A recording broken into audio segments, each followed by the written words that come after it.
Bonjour, aujourd'hui nouvelle vidéo consacrée à la fluctuation d'échantillonnage et plus particulièrement à l'amplitude de l'intervalle de fluctuation. Alors l'amplitude ou la taille ou le diamètre de l'intervalle de fluctuation, c'est de 95% donné précédemment, donc pour rappel P-1 sur racine de n, P plus 1 sur racine de n. Et alors l'amplitude, c'est l'écart entre les bornes, c'est-à-dire l'écart entre P-1 sur racine de n et P plus 1 sur racine de n. Donc en l'occurrence, pour cet intervalle, elle est de 2 sur racine de n. Ça s'illustre assez bien graphiquement puisque déjà on a un intervalle qui est centré sur P. On voit que de P à P plus 1 sur racine de n, il y a un écart de 1 sur racine de n. De P à P moins 1 sur racine de n, il y a également un écart de 1 sur racine de n. Donc de P plus 1 sur racine de n à P moins 1 sur racine de n, il y a un écart de 2 sur racine de n.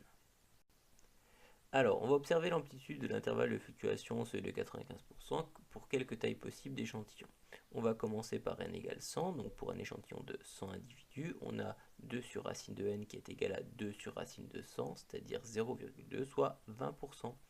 Il y a donc 20% d'écart entre la plus grande valeur possible de f et la plus petite. Alors quand on dit la plus grande et la plus petite, c'est évidemment au seuil de 95%.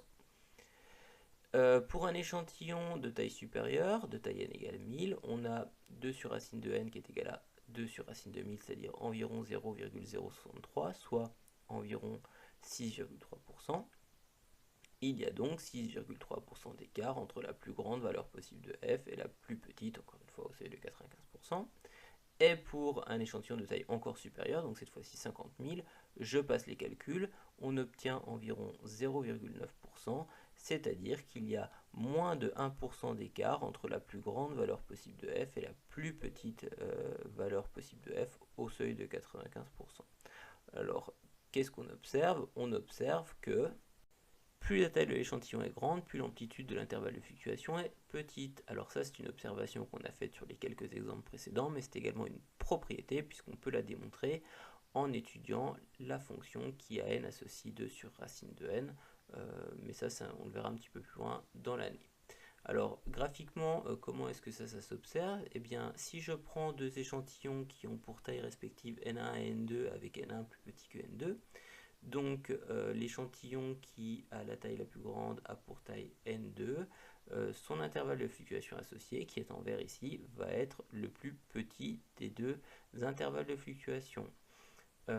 Qu'est-ce que ça veut dire ça? Ça veut dire que plus la taille de l'échantillon est grande, plus on peut s'attendre à ce que la fréquence f observée dans l'échantillon soit proche de la proportion p du critère étudié dans la population, puisque normalement f est censé être dans l'intervalle de fluctuation, donc plus il est petit cet intervalle de fluctuation, plus f, on peut s'attendre à ce qu'elle soit proche de p.